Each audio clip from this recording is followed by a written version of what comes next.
Olha só quem está aqui conosco hoje, pessoal. Bea, é sempre um prazer ter você aqui. Apesar da gente, já vou falar aqui, apesar da gente fazer menos lives do que eu gostaria, ok? Menos lives do que eu gostaria, mas é sempre um prazer ter você. Pessoal, a Bea, eu não vou esconder aqui, a Bea é a minha educadora financeira mulher preferida. Eu sempre assisto os stories dela, sempre assisto os vídeos dela no YouTube. Inclusive, tô vendo que ela tá voando baixo no videogame e no tênis, né, Bea? Eu tô vendo que você tá voando baixo no tênis também. Mais ou menos, mais ou menos. E aí, Rob, como é que você tá? Tudo certo? Tudo certo, tudo certo. Para falar a verdade, Bea, ano passado, em março, começou a questão do lockdown. Uma semana antes do meu aniversário ano passado foi no meio do lockdown. Não podia chamar ninguém para o apartamento, não podia sair para festinha, nada. Passou um ano depois, mais uma vez, agora estamos no lockdown. Março de 2020, mais 2021, meu aniversário vai ser a mesma coisa, Bea. Dentro de casa, tudo fechado. Como é que tá aí onde você... Aqui tá tudo fechado, Bea. Só tá aberto mercado, farmácia e posto de gasolina. O resto fecharam tudo. Então, bom, primeiro eu queria dar boa noite para todo mundo que está acompanhando a gente aqui na live, que está entrando aos poucos.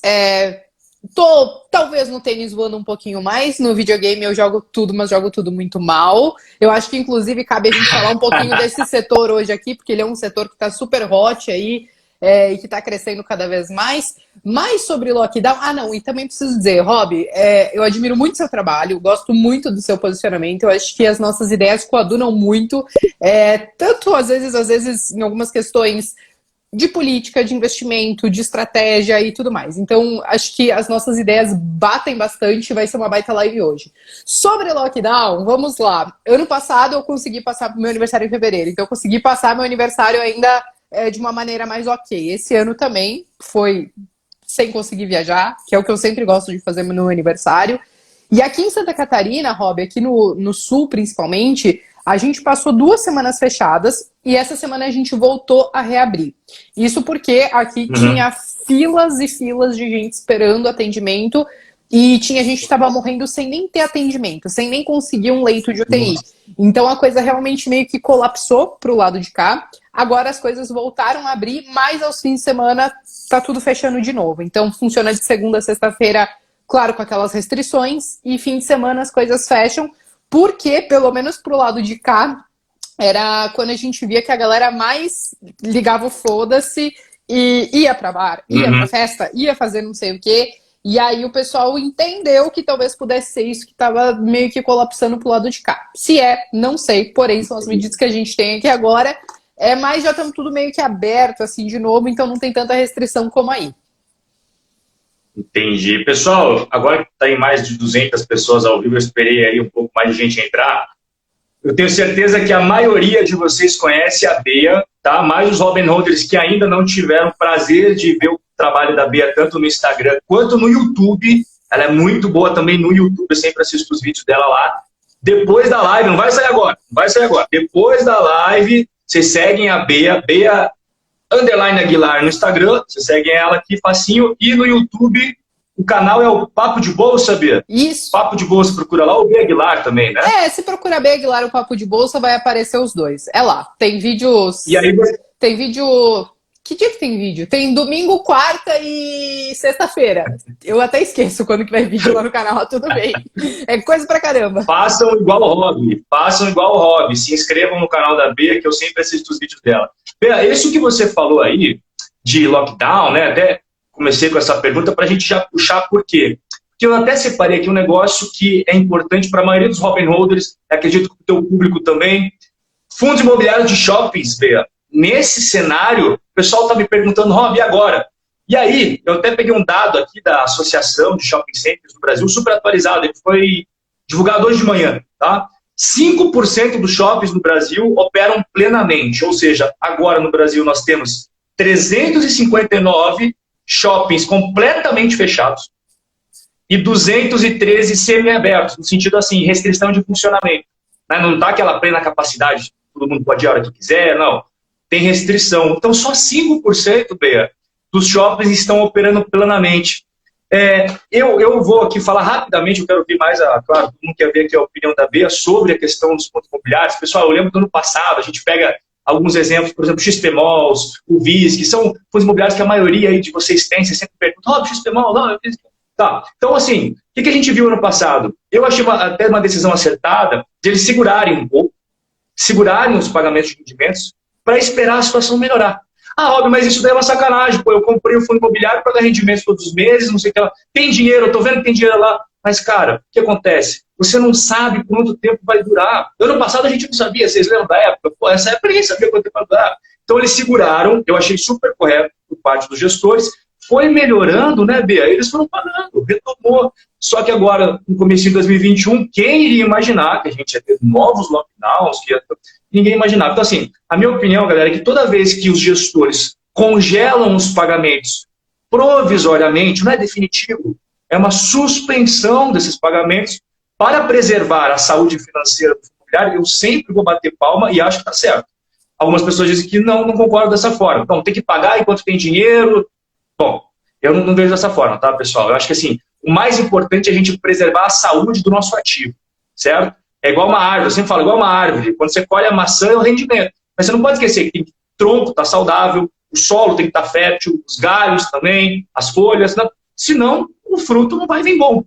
Bea, como é que você vê essa questão do shopping? Não sei se você gosta mais de ações de shoppings, né? Tem gente que gosta de ações de shopping, ou se você gosta mais dos fundos imobiliários, que geralmente dão rendimentos mais constantes para o pessoal. Como é que você está vendo toda essa questão do setor de shoppings, que está passando por, infelizmente, um momento bem complicado, mais uma vez? Você sabe, Rob, que ano passado os fundos de shoppings e lajes corporativas foram os que mais acabaram sofrendo dentro das classes de fundos imobiliários.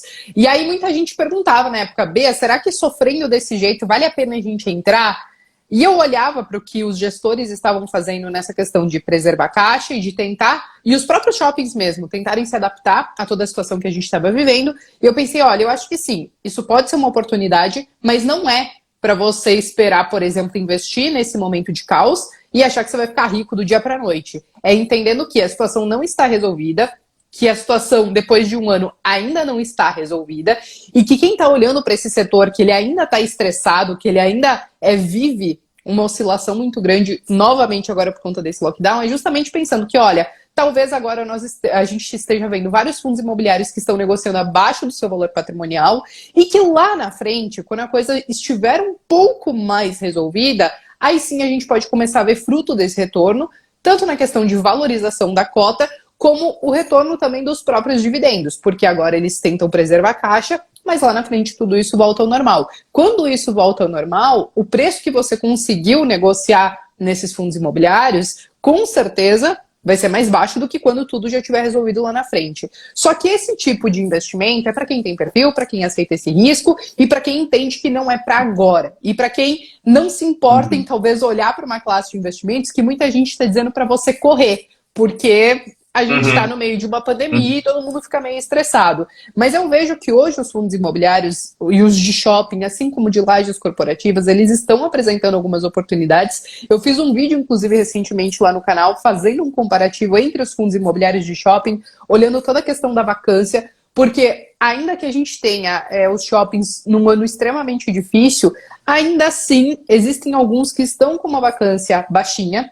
A gente pega, por exemplo, o HSML 11, é um que está com a vacância um pouco mais baixa. O VISC, ele está um pouquinho até mais alto. Mas assim, quando a gente olha os preços agora, olha como está a questão da vacância e entende que, olha, uma hora a gente vai melhorar essa situação que a gente está, pelo menos eu acredito nisso, eu entendo que é como uma oportunidade. Então é um momento de estresse, óbvio, acho que quando dá esses momentos de estresse tem que preservar a caixa, assim como quando a gente investe em ações e em fundos imobiliários, a gente tem que pensar que a gente tem um pedacinho daquele negócio e que não adianta a gente querer usurpar o fundo e espremer até o último caldinho dele nesse momento, se o momento não cabe. Lá na frente, isso daí pode dar um puta de um pepino, que não é o que a gente quer, né?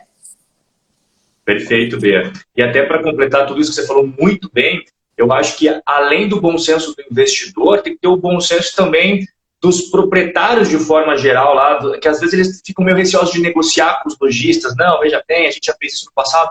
O problema é que toda essa questão da pandemia não foi resolvida.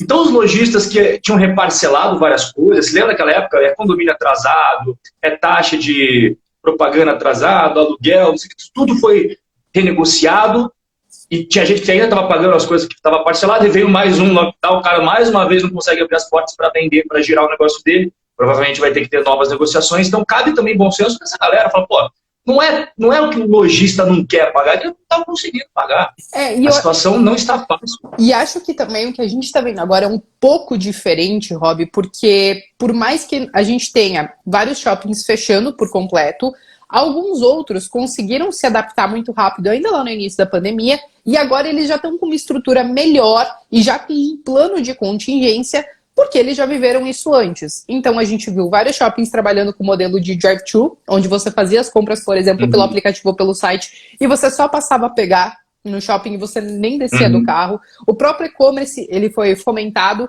de uma maneira melhor. Claro que nem todos os lojistas em si conseguiram se adaptar, mas os próprios shoppings, eles deram um incentivo e fomentaram muito mais esse mercado. Eu senti isso quando eu fui estudar a BR Malls, e aí a gente está falando de ações, mas eu comecei a ver um pouco das ações que eles estavam tendo para os shoppings, para que os lojistas como um todo não sofressem tanto e tivessem um pouco mais de fôlego. Por mais que agora os shoppings, eles seguram um pouco essa questão dos rendimentos e seguram um pouco do caixa, o foco realmente é pensar nos lojistas que estão ali, porque é a fonte de receita deles. Então, todos esses incentivos, essas adaptações que foram criadas lá no início do ano passado, agora eu acho que está valendo muito, eles já estão conseguindo melhorar isso. Muitos lojistas, claro, acabam sofrendo, não tem jeito, mas ainda assim a gente vê que o e-commerce, o drive-thru, eles voltam a funcionar muito mais rapidamente, de forma melhor adaptada, né? Perfeito, Bea, perfeito. Bea, essa questão dos shoppings aí, realmente as pessoas estão bem preocupadas, acho que a gente bateu bem na tecla, esclareceu os pontos, né, prós e contras, como tudo na vida, os investimentos não são perfeitos, eles têm prós e contras, é aquela questão sempre que a gente fala, né, tá diversificado, eu sempre falo, cara, se você gosta de fundos imobiliários, não vai de cabeça em apenas um setor, um segmento, 100% em shoppings. Eu gosto só de shoppings e hotéis, e aí, como é que ficou nos últimos tempos? Dá uma diversificada melhor, móveis logísticos, enfim, né, toda aquela questão que a gente sempre bate na tecla para você nunca estar exposto a uma situação que pode tirar teu sono à noite. Não é esse o objetivo quando a gente investe, é deitar a cabeça no travesseiro e dormir melhor à noite, né? Só que tem uma coisa que está tirando o sono dos brasileiros, que é a inflação. Rob, mas o IPCA, cara, eu sei, o índice oficial de inflação está alguma coisa, mas quando a gente pega o GPM, 30%, tá? 30%. Hoje, Bea, saiu também o IGP-10. Não é um índice oficial de inflação, pessoal, perfeito, não é. Março também não acabou ainda, mas é sempre um termômetro, é sempre um indicativo. E olha só, quando a gente pega o IGP-10, nos últimos 12 meses, 31,16%. Em março foi 3%. E aí, ontem, eu fiz uma live, né, dessa semana, está sendo uma semana toda especial. Ontem o Andrei veio aqui e ele falou sobre a preocupação dele em relação à inflação, né? E a questão fiscal por trás também. E aqui que eu quero entrar num tema que é um tema muito importante para todos nós, como brasileiros, que é a questão das reformas e privatizações, que quando nós, e até confessei ontem na live, eu falei, olha, Andrei, para todo mundo que está assistindo, eu estava bem otimista quando esse novo governo assumiu, pelo fato do Paulo Guedes ser o ministro da Economia. Falei, estou bem otimista, galera. Eu acho que agora vai. Eu acho que vai rolar privatização, eu acho que vai... Acho que todo mundo, Bea, não sei, você vai falar daí se você estava ou não. Também, total. Mas eu estava, e eu fui me desiludindo com o passar do tempo. Fui me desiludindo. Não, Rob, você não acredita no Guedes? Não é isso. Mas é que eu estava super esperançoso. E a gente já está indo para o último ano do Bolsonaro aí, já tem eleição ano que vem, galera. E até agora aquelas privatizações robustas que eu achava que a gente ia ver, eu achava que em 2021 a gente já está com o correio privatizado, já está com outra coisa resolvida e tal, e não aconteceu, né? E a gente a gente conversou bastante sobre isso, o Andrei falou que ele também ficou um pouco desiludido. Bea, como é que você vê hoje a questão das privatizações e das reformas que todos os brasileiros ficam antenados? A gente vê, a Eletrobras falaram que ia ter, a Eletrobras já teve aquela volatilidade absurda nas ações, teve interferência do Bolsonaro da Petrobras, também teve volatilidade, a gente lembra disso, a confusão que foi toda. Você hoje vê como as reformas que nós tanto estamos querendo e a questão das privatizações, você acha que tem espaço para isso agora, nesse ambiente que a gente já viu que está polarizado, né, Bea? Ninguém esperava que ia sair uma notícia do Lula ali. Ninguém falava mais do Lula, para falar a verdade. De repente saiu o jornal, Lula está elegível já no dia seguinte de primeira pesquisa eleitoral, segunda pesquisa eleitoral. Como é que você está vendo todo esse cenário aí, Bia, das privatizações e reformas agora, né? Um ano antes das eleições? Então, Rob, eu vou te dizer que eu tinha essa perspectiva que você tinha também no início. A gente, teoricamente, estava tentando algo novo, vírgula, né? Porque a gente, quando fala de Bolsonaro, ele já estava há mais de sei lá quantos anos dentro da política. Mas eu acho que a gente esperava algo diferente pela equipe de ministros. Claro que muita gente saiu, muita gente entrou, muita coisa mudou no meio do caminho. Existe toda a burocracia, que é você conseguir passar algumas coisas e aprovar algumas coisas, mas ao mesmo tempo tem coisas que você pode privatizar sozinho, algumas empresas menores, que não é o caso de Correio, não é o caso de uma estatal como uma Petrobras ou uma Eletrobras, mas que você poderia simplesmente ter privatizado e também não foi feito. O que me deixa um pouco, desanimada, porque pelo menos o mínimo, que poderia ser um pouco mais fácil, poderia ter sido feito, mas não foi colocado como prioridade. E quando a gente vê, por exemplo, várias intervenções, vírgula, tá? Porque tem algumas coisas que sim são prerrogativas do presidente, mas outras a gente entende que sim, acaba sendo uma intervenção, se não diretamente, usando alguns mecanismos que acabam afetando, sim, seja preço de combustível, seja questão de energia. E quando a gente vê esse tipo de coisa, me parece muito que é uma situação de que eu quero cobrir a cabeça, mas quando eu cubro a cabeça eu descubro o pé. Então, quando a gente viu, por exemplo, vamos falar da privatização da Eletrobras, que foi entregue há 3 semanas atrás, 4 semanas atrás, pelo próprio presidente em mãos, né? Quando você vai ver como é essa privatização, não é bem uma privatização, né? Você vai diminuir a participação do governo, mas o governo ainda vai continuar com aquela golden share, ou seja, ele tem poder de veto e poder de dar pitaco em algumas coisas.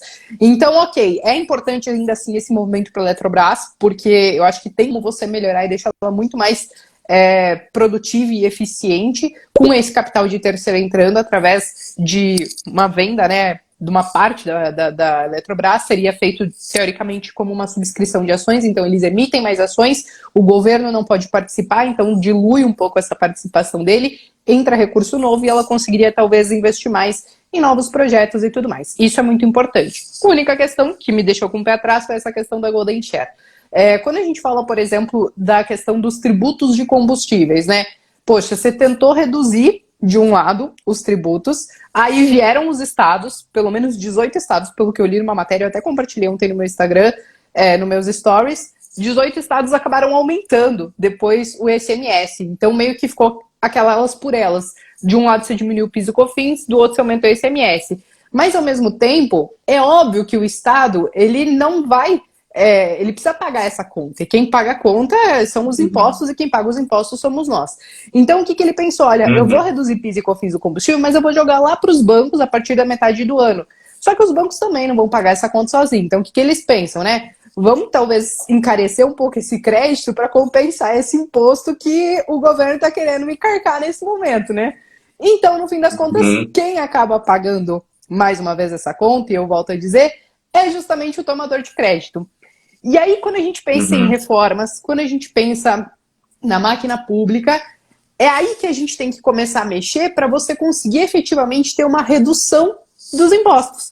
Se você quiser reduzir o imposto sem você reduzir o seu gasto, o gasto da máquina pública, você vai ter que compensar numa outra ponta. E aí a gente volta para aquela história, eu cubro a cabeça, mas eu descubro o pé. E aí, no fim das contas, o pagador de imposto que acaba sempre pagando essa conta. Então, na minha visão, é extremamente importante essas reformas acontecerem.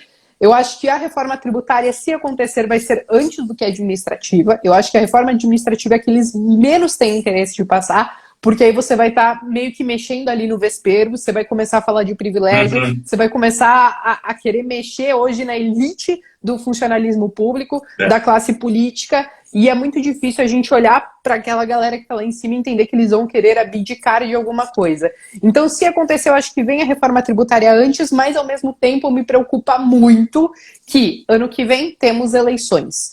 E aí, o meu questionamento, eu ainda não tenho uma visão clara, é se esse ano vai ser muito voltado para coisas que vão favorecer as eleições do ano que vem, para uma possível reeleição, ou se não, nós vamos tentar passar algumas reformas, mesmo que tenham algumas questões que não são tão populares assim, porque a situação fiscal do país não está nada boa. Veio a pandemia, Rob, e toda aquela economia que a gente estimava fazer com a reforma da Previdência, a gente foi pelo ralo por conta da pandemia. É algo inesperado. É. Ainda bem que a gente tinha feito essa reforma da Previdência, porque se não fosse ela, a gente ia começar a tirar dinheiro da onde, né?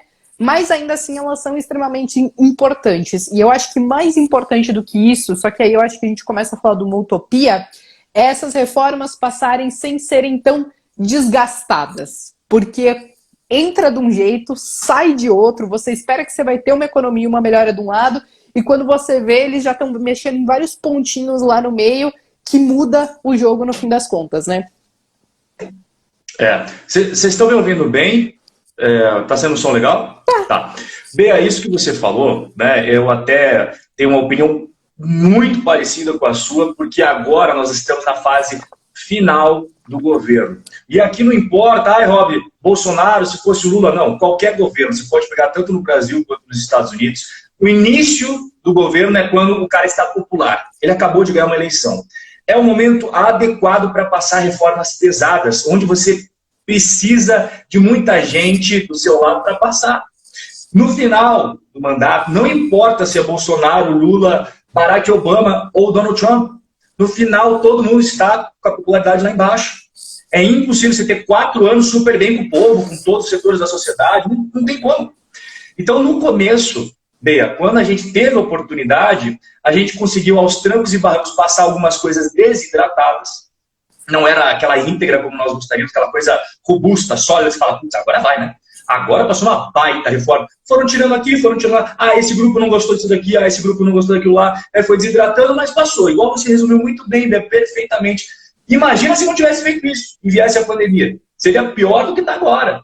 A gente está empatado, beleza. O pessoal fala, nem valeu a pena fazer aquela reforma lá, previdenciária. Cara, se não tivesse feito, seria muito pior agora. E em ano eleitoral... Rob, não é oficial ainda o ano eleitoral. Cara, já começou, tá? Já começou. Já começou antes ainda. Não é mais Globo que decide, né, Bea? Não é mais, debate eleitoral na Globo. É rede social, é Twitter, é Instagram, é tudo que vocês podem imaginar. Perfil no YouTube, isso daí que já começou. E o Brasil está extremamente polarizado. Então, para você passar uma reforma pesada, mexer com certos grupos tal, cara, você começa a ficar mais impopular, mais impopular, mais impopular. É uma coisa que nenhum político faria, né? Uma reforma pesada, comprar a briga, ser coisas impopulares, não faz sentido do ponto de vista político. Mas faz bem para a sociedade, tudo bem, mas os políticos, eles, em primeiro lugar, pensam na sobrevivência política, em segundo lugar, pensam na sociedade. Cara, senão você perde a eleição. Já pensou? Galera, é o seguinte, vou fazer reforma tributária, vou fazer reforma administrativa, vou fazer isso, não sei lá, acabou o benefício, já era, você perdeu a eleição desse jeito. Né? Então, essa fase final, Bea, eu concordo que a gente precisava muito, mas se você falar, Rob, se for para dar um palpite, eu falo, Bea, acho que não... Agora não mais. Agora já está tarde. Eu prefiro porque as eleições já estão aí. Eu prefiro e ninguém imaginaria... e ninguém imaginaria, uma semana atrás, 10 dias atrás, eu nem lembrava mais que o Lula existia. Abri o jornal, Lula elegível. Meu Deus, mas eu nem estava ouvindo mais nada dele? De repente, então, ele já é um player agora, com toda certeza é o cara mais carismático da história da esquerda brasileira. Não existe ninguém na esquerda brasileira tão carismático como o Lula, e eu não lembro de um cara da direita tão carismático quanto o Bolsonaro. São dois personagens que, cara, vai ser a eleição mais disputada da história, com toda certeza. E até puxando o gancho, para o nosso próximo ponto aqui, quando o Fachin divulgou aquele negócio, a bolsa derreteu e nós tivemos a moedinha verde subindo. Dólar indo para as alturas, e se não fosse o Banco Central dando uma segurada, não sei onde estaria, né? Porque o Banco Central todo o tempo está intervindo, segurando e tal. O fato é bem que agora nas casas de câmbio, que é o dólar que o brasileiro quando vai viajar compra na casa de câmbio e tal, já passou de 6, euro já passou de 7, libra já passou de 8. E o brasileiro investidor, não a população como todo, o brasileiro investidor, está aos pouquinhos aprendendo a importância de, cara, eu estou percebendo que o real brasileiro ele vem se desvalorizando faz tempo. Eu estou percebendo também que eu tenho umas opções legais fora. Por exemplo, uma Apple, um Facebook, uma Tesla, não sei o que você gosta, mas ele começou a ver que tem um mundo fora do Brasil. E cada vez mais as pessoas estão percebendo isso e colocando um pouquinho na carteira, né? Aquela coisa passinho por passinho, né, Bea? Uhum. A pessoa vai descobrindo, que legal, ação aqui, tá, ETF, caramba, que massa. E aí, Bea, eu queria saber como que a Bea, ela pensa em relação a parte da carteira dela que ela está dolarizando. Ela fala, eu estou fazendo assim, Rob, eu tenho toda a minha carteira E a partezinha de investimentos no exterior, eu penso dessa forma, Rob. Eu queria que você contasse para todos nós como é que você pensa nessa parte aqui de investimentos no exterior dolarizado. Bom, vamos lá, Rob. Acho que quando a gente olha para o Brasil e todos esses acontecimentos que a gente teve, fica claro que o risco do país, ele aumenta principalmente na visão do gringo, né? Então a gente tem uma taxa de juros muito baixa, o que não é muito atrativo para os investidores olharem e falar, não, vou tomar risco lá, 2%, mas aí você olha o risco, o país você pensa, não, 2% não compensa. Se for para investir no Brasil, eu preciso de uma taxa de juros maior. E, consequentemente, quando a gente não tem isso acontecendo, a gente vê o efeito no câmbio, a gente vê câmbio subindo como subiu bastante, a gente vê os próprios índices de inflação explodindo, claro que por conta do ano difícil que a gente viveu, mas o próprio câmbio tem um forte impacto nisso, né? Você tem o preço de várias coisas ficando mais caro. Combustível, inclusive, foi um dos que a gente pôde ver, principalmente nesse início de ano, que acabou subindo bastante. A gente teve mais um reajuste do diesel de 8% agora nessa última semana que passou. Então, cada vez mais a gente entende que quando a gente olha uma janela maior, de 20 anos, o dólar sempre esteve caro. Só não estava caro quando a gente foi na base da canetada 1 por 1. Menos de 1 por 1. Só isso. Depois disso, a gente reclamava de pagar dólar R$2, reclamava de pagar R$2,50. Quando passou de 3, é o fim do mundo, socorro. Quando bateu 4, a gente já estava até anestesiado. Bateu 5, tá batendo 6. E a gente, finalmente, eu acho que a maioria dos investidores começaram a entender a importância de você diversificar uma carteira de investimentos em outras jurisdições e em outras moedas. Porque a moeda te traz uma certa proteção no momento de volatilidade e uma jurisdição, ela te mitiga aquele risco país. Não que eu acho que a gente, sei lá, vai dar um calote ou alguma coisa nesse sentido, mas eu acho que a gente também olha para um mercado que é muito mais maduro e que traz muitas oportunidades. Eu conversei a gente estava falando no início da live sobre games, né?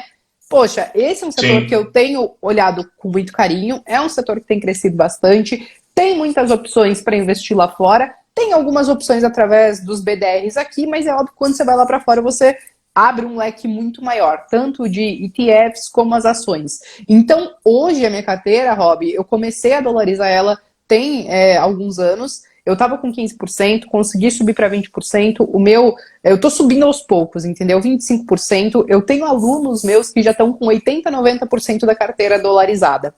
É claro que, às vezes, alguns recebem dólar ou moram fora do país, mas as pessoas estão entendendo que essa exposição a uma moeda que hoje ainda é considerada forte ou ativos que podem servir como proteção está sendo essencial. Então, quando eu olho para essa minha parte dolarizada da carteira, eu olho para alguns ETFs, eu olho para alguns ativos, porque lá fora mesmo eu comprei um pouquinho de Berkshire, comprei um pouquinho de XP, aí agora, quando eu comecei a olhar a parada dos games, né, você olha uma Activision, você tem alguns ETFs como o próprio Expo, que ele é um ETF que ele investe em várias empresas dessa indústria de jogo, mas até cassino, apostas esportivas online, então você está dentro de um universo que cresce mais de 10% ao ano, você tem aí quase 40% da população mundial jogando algum tipo de jogo, seja no celular, no PlayStation, no board game, né, aquele joguinho de tabuleiro.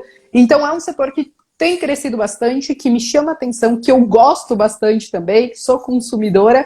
E aí eu comecei a pensar, por que não, ao invés de só torrar dinheiro com o jogo, por que não começar a pensar em ganhar dinheiro com isso para tentar compensar, né? Porque você compra jogo, compra o passe de batalha, e aí de repente board game é um negócio que a gente gosta bastante aqui em casa, então sempre tem um jogo novo. Falei, vamos começar a ganhar dinheiro com isso. E aí quando você olha lá pro mercado lá fora, você tem ETFs como o Expo, o Nerd, você tem o Gamer, você tem, enfim, tem vários. Você tem algumas empresas que são gigantescas, né? Você tem a Bilibili, você tem a Activision, você tem a própria Apple, a Amazon, que estão inseridas nesse mundo dos jogos. A Amazon, por exemplo, ela comprou a Twitch, que é como se fosse o YouTube dos streamers, né, dos gamers. Então, no fim das contas, ela olhou lá, acho que foi em 2014, se eu não me engano. Ela pensou, cara, isso aqui tá crescendo pra caramba, é óbvio que eu preciso colocar o pé nisso. É óbvio que isso daqui dá muito dinheiro. Então, no fim das contas, a própria Amazon, quando você investe nela, você está se inserindo um pouco nesse mundo dos games. Então, eu tenho olhado com muito carinho e tenho tentado dolarizar principalmente esse lado da carteira com um setor que eu gosto também e entendendo a importância, né, Rob? Dólar só sobe nos últimos 20 anos, inflação também está pegando bastante, talvez amanhã a gente tenha o início de um novo ciclo de alta, né, nos nossos juros para tentar combater isso um pouco, mas a gente sabe que o efeito não é imediato também, né? Olha, você falou de games, eu devo confessar que eu agora sou um cara que também está super apaixonado pelo setor de games, de modo... Você resumiu bem, não é apenas games, o pessoal acha às vezes que é só videogame. Não, galera, é um setor um pouquinho maior que abrange também esportes e esportes, né? Não é só o joguinho que o cara vende, só para quem está chegando agora, tem que entender um pouco mais. Não é só a venda do game, tem toda uma comunidade em volta, que tem empresas que ganham dinheiro com toda essa comunidade de games. Tem também as apostas online, que cresce muito. Cassinos físicos, Bea, nos Estados Unidos, já estão oferecendo propostas multibilionárias para tentar levar esses sites. Ô, Rob, eu estava vendo o MGM. Tem cassino em São Paulo também, meu. Você viu? Você viu? Tem cassino em São Paulo agora também, gente. É verdade. Tem muito dinheiro rolando nessa indústria aí. A galera que não percebeu ainda. E aí, Bea, para falar das empresas de game, né? Eu gosto da Take-Two Interactive, que é uma empresa que, produz games que cria fãs e toda vez que eles lançam, tá sempre o cara comprando. GTA lança, tá todo mundo comprando e sempre bate recordes de vendas, né? A gente tem a Activision Blizzard, igual você falou agora há pouco também, Call of Duty, tem também um monte de coisas. E a eSports eu também gosto, porque quando a gente fala de esportes mesmo no game, futebol, essas coisas, a eSports domina. E tem muitos jogadores que amam jogar um FIFA, por exemplo, eu sou um desses. Então, eu gosto, essas três empresas me chamam a atenção bem positivamente, sabe, Bê? Eu vi que você falou da Activision, fui lembrando que eu também gosto. Não, você Mas, sabe... galera, você não precisa... Desculpa te cortar. Você não precisa se expor. Não, pode falar, Bê. Não, posso seguir aí. Você não precisa... Rob, putz, eu tenho o maior medo de, em uma empresa ou duas, cara, como a Bê acabou de falar, nós temos várias ETFs que daí você está exposto ao setor. Entende? É o setor. Se uma aí dá um probleminha, aqui dá um probleminha, aqui dá um probleminha, igual a empresa que ia fazer o Cyberpunk, lá deu um baita problema, putz, ali você está assumindo um risco muito grande. Mas quando você está numa ETF, acaba diversificando. E se o setor sobe, você leva, né? O setor subindo, e é um setor que está em franco crescimento, igual a Bea falou muito bem. Então, quando você não quer se expor a um negócio individualmente, a ETF acaba abarcando vários, e você não assume aquele risco de, puta, aquele negócio foi mal, Rob, me lasquei, caiu 50%. O ETF dilui bem essa questão. Mas diga lá, Bia, o que você ia falar? Eu acabei cortando você, me desculpa. Não, eu ia dizer assim, que se tiver alguém aqui que está acompanhando a gente na live que for bom nessa questão de games e que não seja tipo eu que jogo de tudo, mas jogo tudo muito mal, cara, quando você vai olhar as premiações do eSports ou até mesmo dos campeonatos de games, é algo surreal. Teve um campeonato de Dota que a premiação era de 30 milhões. Aí você pensa, caramba, quanto dinheiro rola? Toda essa questão de patrocínio. Quando a gente fala de uma própria Sony, né? Poxa, você tem agora o Play 5 que foi lançado, você não acha praticamente em lugar nenhum para vender. Quando você acha, tá o preço de um rim. Não somente isso, né? Quando você fala da Sony, tem toda a parte de games, tem toda a parte de gadgets também. Você vai ter o fone, você vai ter o mouse, você vai ter o teclado. Então, tudo isso tá dentro desse mundo gamer, né? Da placa de vídeo, o computador, a Samsung, por exemplo. Eu tava vendo esses dias um campeonato de game, do COD, inclusive. E, cara, a Sony patrocinando, com monitor, com todas essas paradas. Então, assim, rola muito dinheiro, tem muitas opções pra gente investir. Algumas opções, para quem não se expõe lá fora, mas eu acho que a maior parte do seu público já se expõe lá fora. Ainda assim, tem algumas opções aqui no Brasil através dos BDRs e tem alguns fundos de investimento também. Se não me engano, tem um da Vitro que investe nesse segmento. Mas é um segmento que eu gosto também. Ainda assim, existem uma diversidade de outras coisas, né? Eu acho que quando a gente começa, por exemplo, a falar de energia renovável, é algo que está crescendo cada vez mais. Quando a gente fala, acho que principalmente das empresas techs, ou que estão pensando em algumas inovações e que é muito difícil a gente fazer algum tipo de valuation, elas têm ganho muito espaço. Já quando a gente fala, por exemplo, das instituições financeiras e bancos, tem patinado um pouquinho mais. Eu acho que tem um receio muito grande, né? do futuro, do que pode acontecer. Acho que a galera ficou um pouco traumatizada com 2008, né, com todo aquele crash. Agora a gente está vendo toda uma injeção de liquidez trilionária, né, então a gente fica pensando onde que a gente vai parar, quem vai pagar a conta, vai sobrar para quem. Mas ainda assim eu acho que tem um mundo gigantesco quando a gente olha para lá fora e pensando em investir em dólar e até mesmo pensar em investir em outros mercados, né, Rob? Porque a galera pensa assim, vou investir só nos Estados Unidos. Às vezes através de alguns ETFs, você investe na Ásia, você investe na Europa. Gente, vocês conseguem investir, tem alguns fundos que você investe até na Argentina. Não sei se é a coisa mais interessante nesse momento, mas tem, entendeu?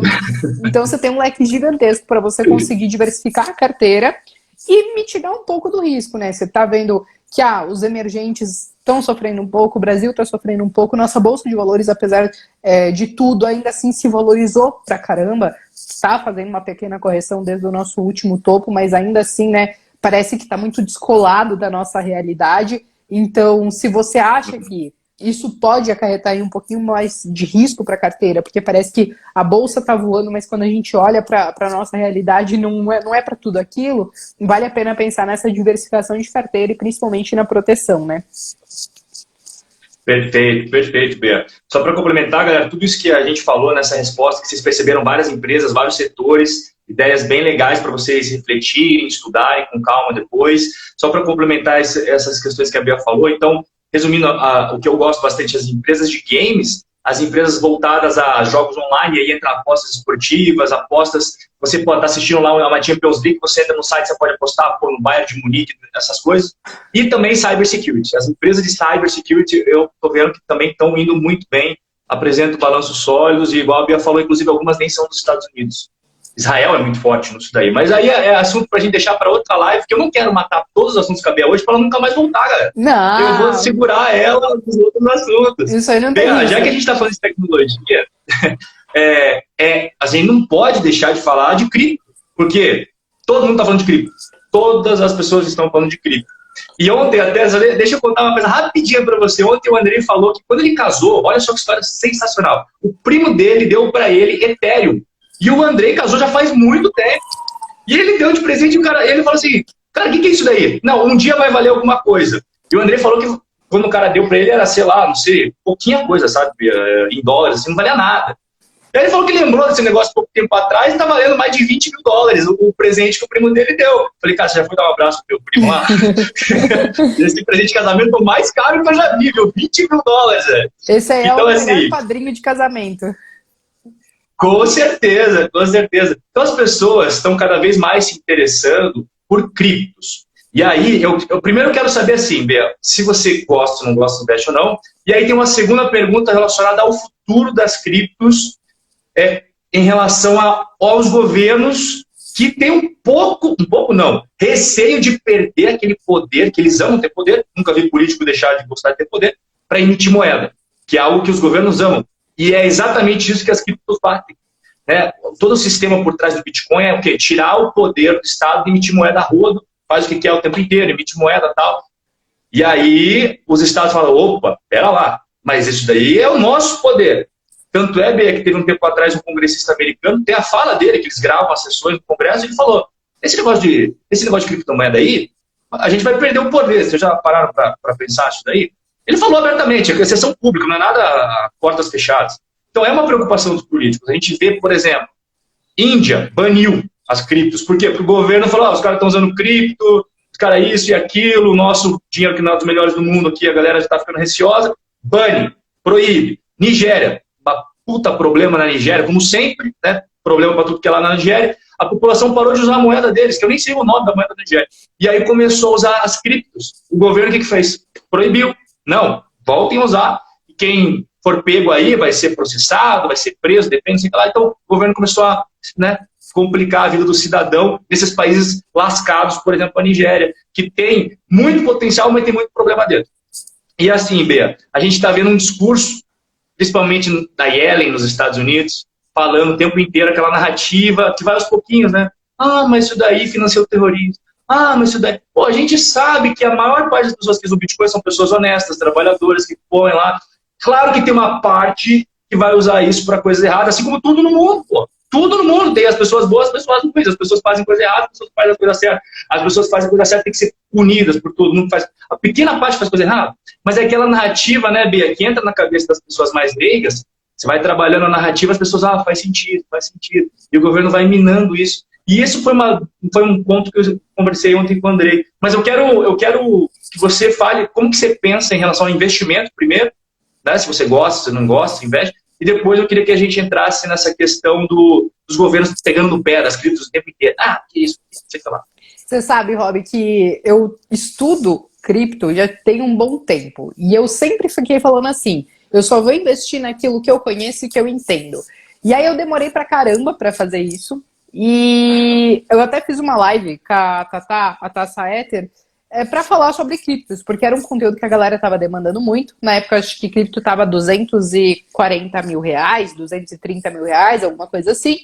E aí eu falei, olha, Tatá, eu acho que agora eu finalmente entendi um pouco mais, vou investir. Acabei investindo um pouquinho depois, paguei mais caro do que isso, mas eu comecei, depois de muito tempo estudando, porque desde 2017 eu olho um pouquinho para essa questão de cripto, mas eu queria entender como funciona, como essa questão dos códigos, limite de cripto, de Bitcoin, por exemplo, para ser emitido, enfim, toda essa questão e levantando todas essas ponderações de regulação do governo, possível tributação, escassez da moeda, se realmente vai ter uma escassez da moeda. Demorei pra caramba, acabei não entrando logo em seguida, porque agora que eu entendi. Aí o bonde passou a 300 km por hora, eu fiquei com um receio de você embarcar e perder um braço, porque o bonde está muito rápido. Aí ele acabou subindo bastante, depois deu uma quedinha, e aí nas conversas ali com a Tatá, ela acabou me ensinando bastante, me explicando muita coisa.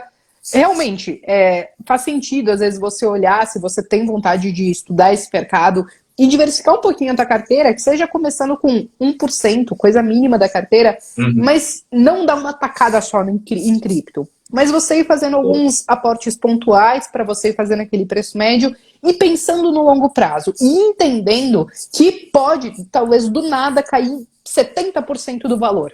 Entendeu? Por isso que a gente fala de um pedacinho muito tiquititinho, e aí eu acabei começando a minha exposição.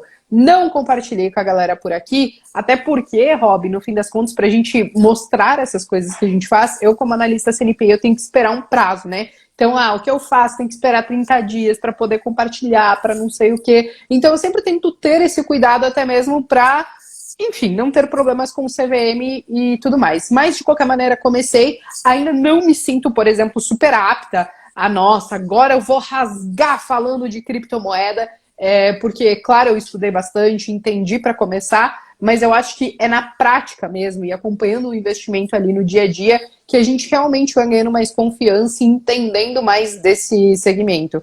E aí que a gente começa a levantar esses questionamentos que você falou, né? Poxa, será que pode ter uma intervenção do governo? Será que... No que isso vai dar? A própria escassez da moeda é algo que eu questionei muito, porque você vai ter lá o limite das bitcoins, que você pode emitir, né? E aí, alguns governos já estão pensando nas próprias criptomoedas. Então, talvez você tenha uma escassez de bitcoin, mas ao mesmo tempo a gente tem várias outras criptomoedas. Tem as shitcoins, que são aquelas, enfim, as mais bagaceirinhas que a galera chama, né? Tem as altcoins, e aí tem os próprios governos querendo criar as próprias criptomoedas. Alguns já esboçam alguns projetos para isso. Então a gente pensa que, olha, você pode ter escassez de um ativo em específico, mas quando você olha para as criptos como um todo, eu acho que isso já é um caminho que a gente está traçando. O que é muito diferente, eu acho, Rob, do que a gente viu lá em 2016, 2017, que a galera olhava só como forma de especulação, uma hora isso vai acabar, então eu tenho que entrar, sair logo antes que a coisa estoure no meu colo. E eu acho que o sentimento que a galera está olhando agora para as criptomoedas amadureceu e não é mais nesse sentido. De tipo, vou entrar só para ganhar muito dinheiro, porque eu acho que isso não vai dar em nada, então eu preciso sair o quanto antes. Eu acho que as pessoas estão entendendo que isso pode ser uma alternativa a tudo que acontece com as várias moedas do mundo. E a gente pode falar do próprio real, que é uma das moedas mais desvalorizadas do mundo. Pelo menos eu vi uma matéria, acho que foi anteontem, sobre isso. Então acho que as pessoas têm olhado isso como uma alternativa, óbvio, pensando em ganhar dinheiro, mas também pensando nessa questão de preciso talvez diversificar um pouquinho os riscos que eu tomo. mas ao mesmo tempo, quando a gente fala de cripto, é um risco elevadíssimo pela volatilidade, precisa ter estômago, né? E eu acho que esse, inclusive, é um dos principais pontos, e aí eu não sei se você concorda, que muitas pessoas ainda não conseguem olhar as criptomoedas como uma reserva de valor.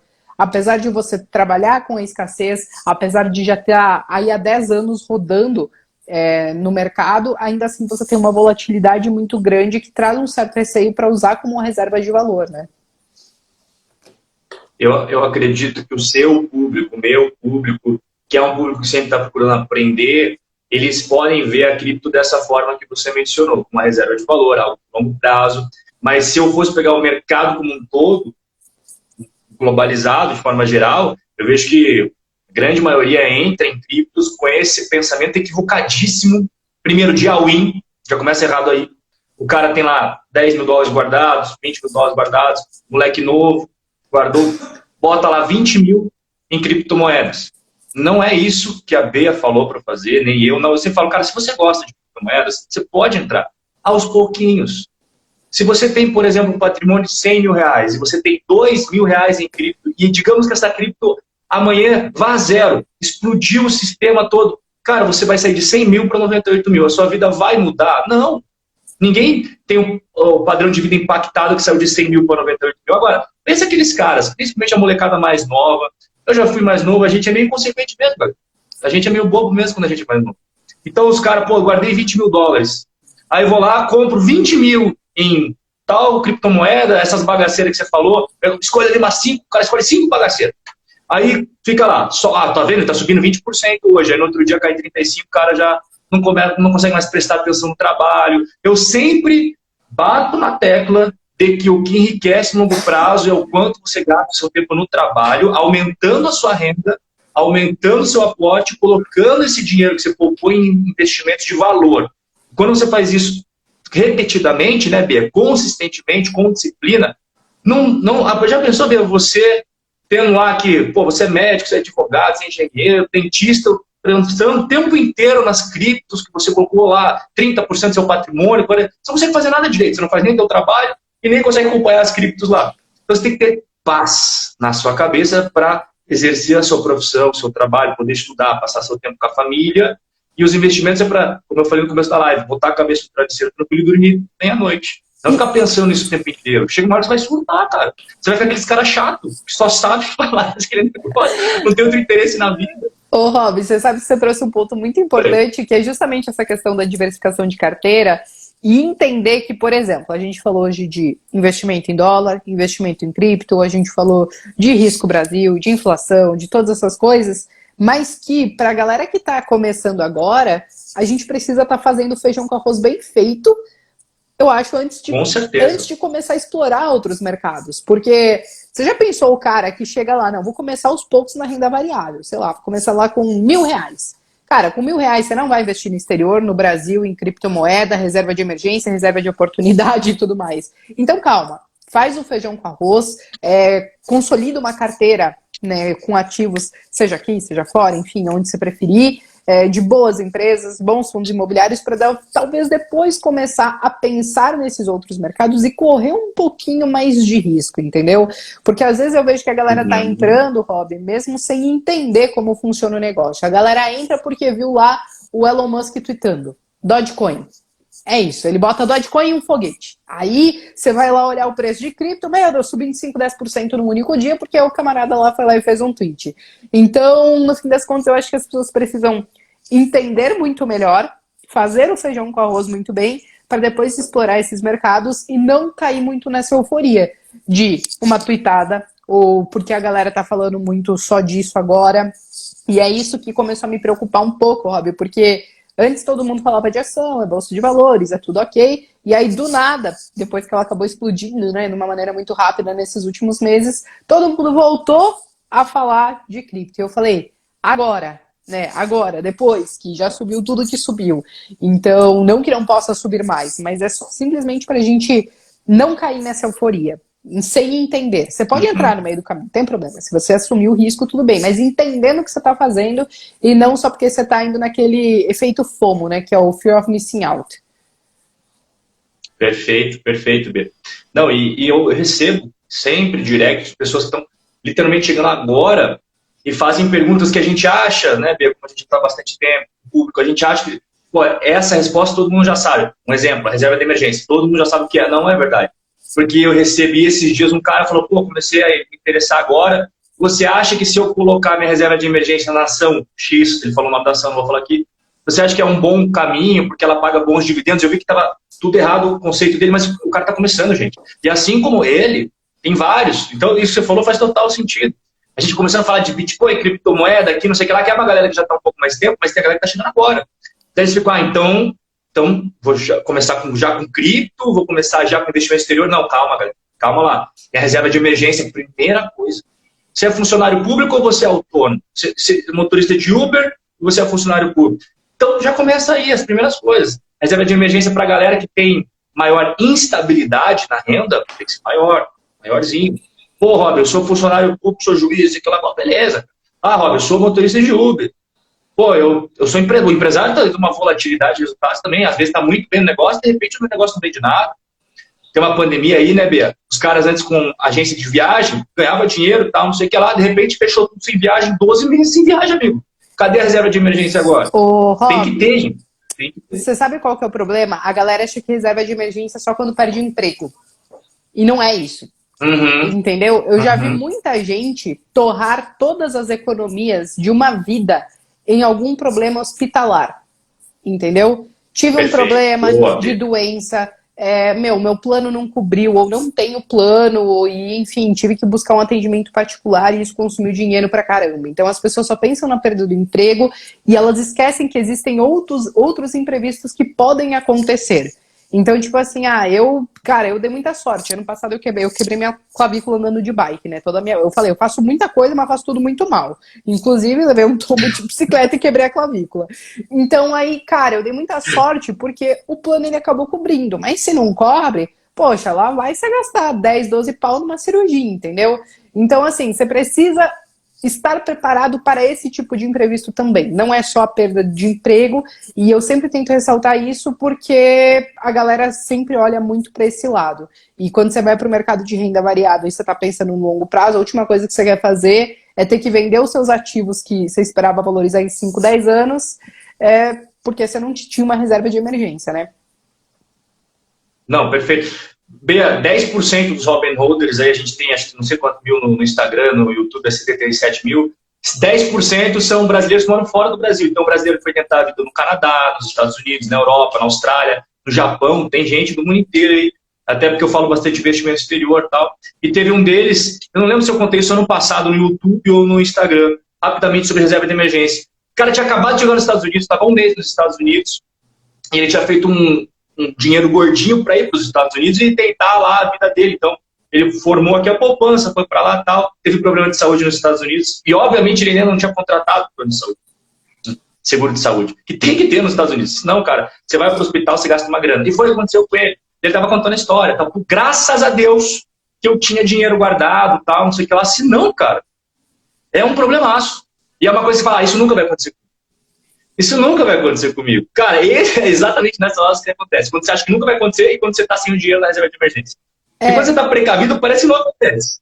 Quando você, eu vou tirar aqui da reserva de emergência, está rendendo pouco.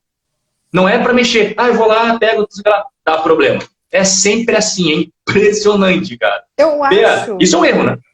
Eu acho, Rob, que o que a gente pode questionar, e aí depende da estratégia de cada um, é a reserva de oportunidade. Tem gente que não tem reserva de oportunidade. Eu, por exemplo, não tenho, porque eu aporto todos os meses e graças à minha empresa, meu trabalho, eu consigo fazer aportes consistentes e um valor legal.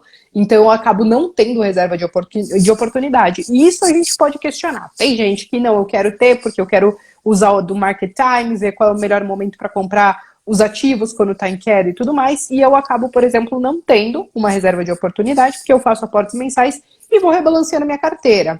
Provavelmente, no momento de crise, como aconteceu em março, como a gente viu em abril do ano passado, ali maio e tudo mais, a gente viu as ações caírem muito, mas ao mesmo tempo a minha carteira em dólar subiu, ouro subiu, que eu também invisto em ouro, então, consequentemente, falei, cara, todo o meu aporte eu vou usar agora para comprar os ativos. Então, não deixo de aproveitar, ainda assim, essas boas oportunidades.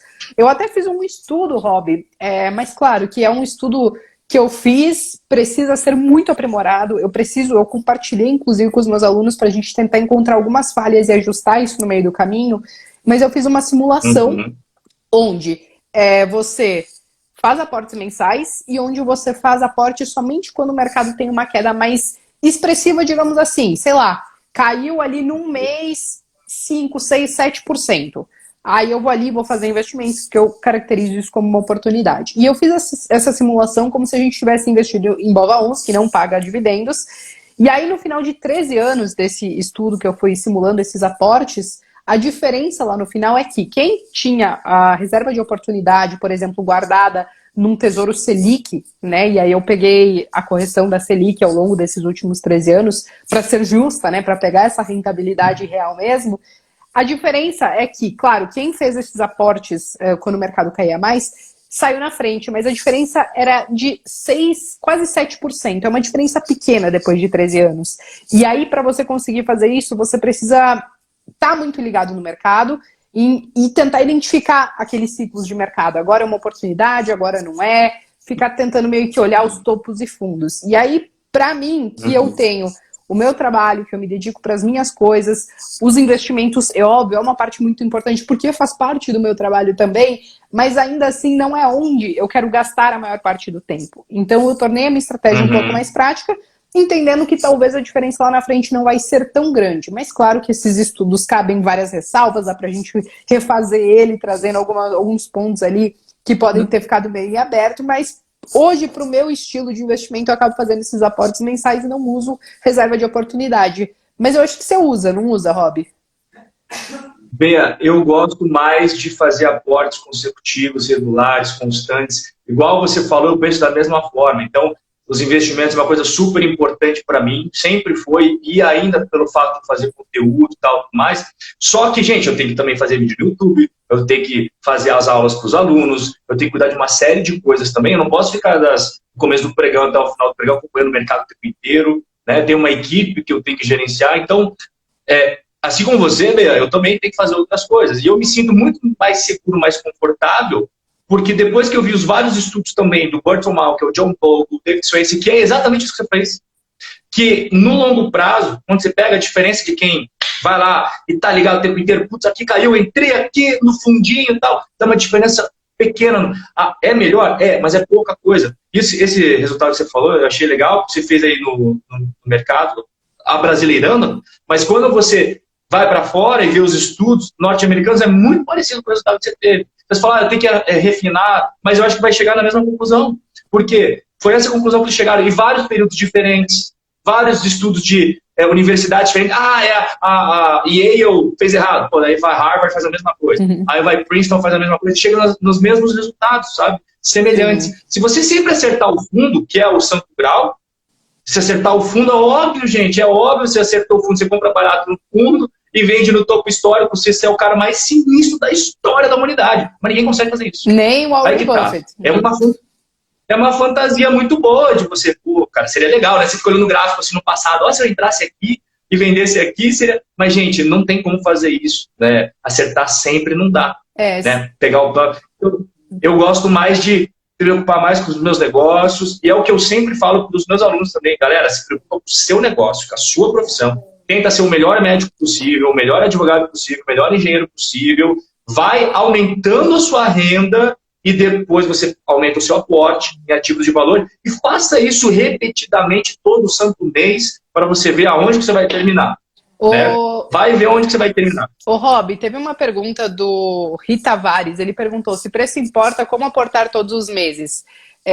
Para mim, o preço ele acaba importando justamente nessa hora de você rebalancear a sua carteira.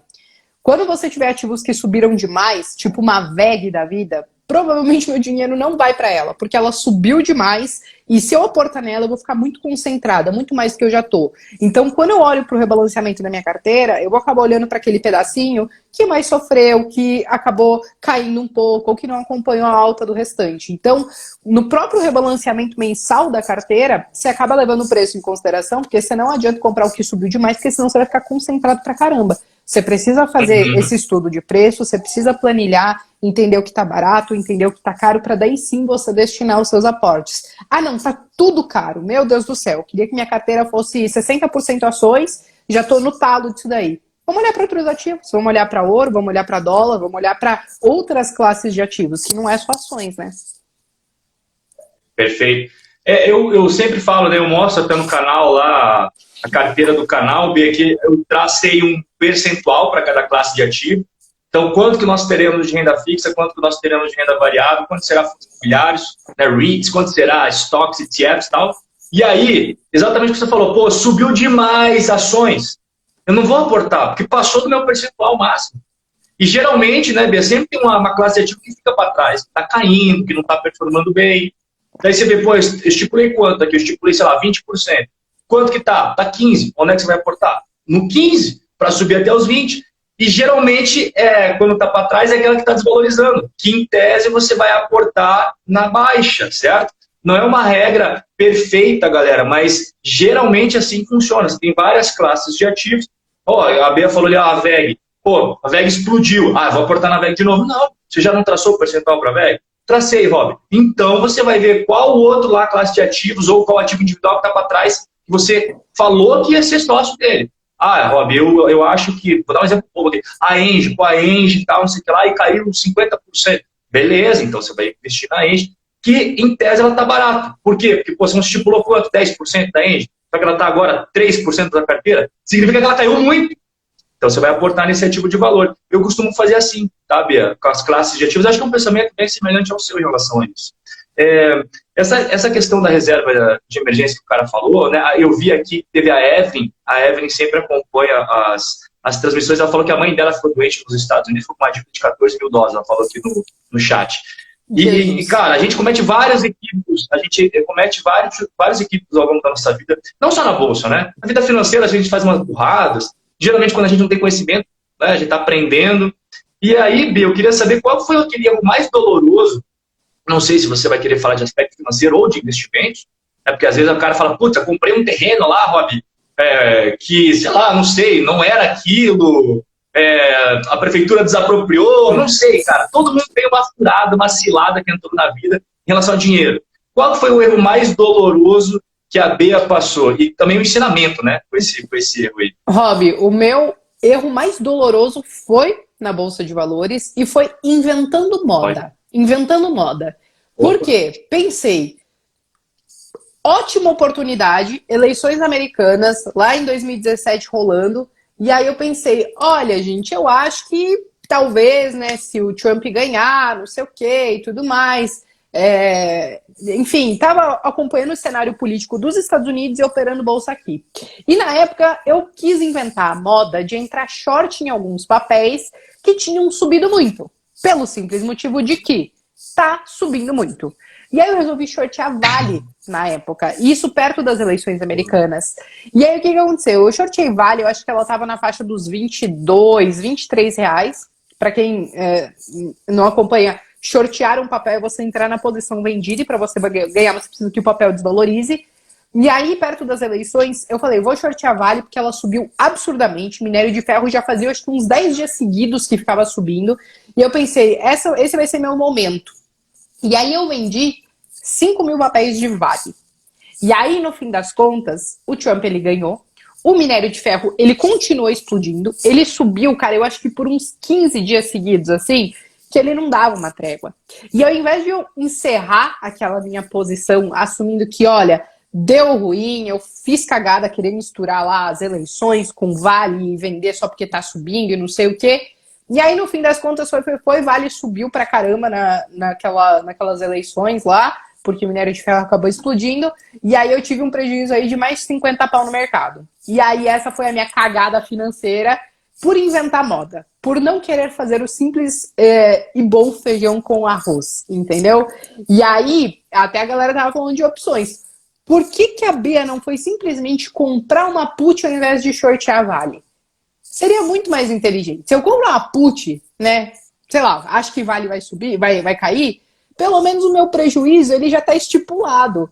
O máximo que eu vou perder sei lá, se eu pagasse R$ 1 naquela put, seria R$ 1 vezes o meu lote. Então teria um prejuízo ali já precificado, que eu aceitava, e não ia ficar tentando segurar o rojão com receio de zerar essa minha posição, porque eu falei, cara, eu tô perdendo dinheiro, ela não pode subir para sempre, uma hora ela vai voltar, até que chegou uma hora que não tinha mais fôlego, eu falei, vou ter que zerar isso daqui, o prejuízo é muito grande, né?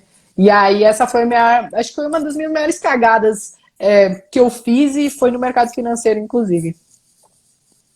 Eu tenho várias, viu, Bea? Tudo quando a gente está começando, só faz besteira. Teve uma vez que eu apertei errado o botão no home broker, eu estava começando, gente. Estava começando, e o home broker, quando você está começando, você acha que é um computador da NASA, assim, tá pilotando um foguete. Eu apertei errado, era para comprar, eu coloquei negócio de venda. Aí teve uma ação que eu entrei, que ela era... Putz, como é que era? O ticker, ela era uma empresa de várias corretoras em uma só. Lá atrás, ela fez o IPO, ela caiu 90 e poucos por cento. Então, eu estava começando. Ah, Rob, por que você investiu? Cara, nem sabia se era bom, se não era, dei uma olhada. Eu estava começando a aprender a ler balanços e tal. Já cometi vários erros assim também. E também day trade, viu, Bia? Eu até conto para os alunos que eu entrei na bolsa. Eu acho que todo mundo é bombardeado com day trade. Assim, você não conhece nada de bolsa. Você não começa além do investidor inteligente, cara. Você começa com alguma propaganda que chamou a tua atenção sobre aqueles gráficos malucos, o cara ganhando dinheiro e tal. É isso que chega para quem nunca teve contato. Aquele negócio de começar na bolsa como Warren Buffett, né?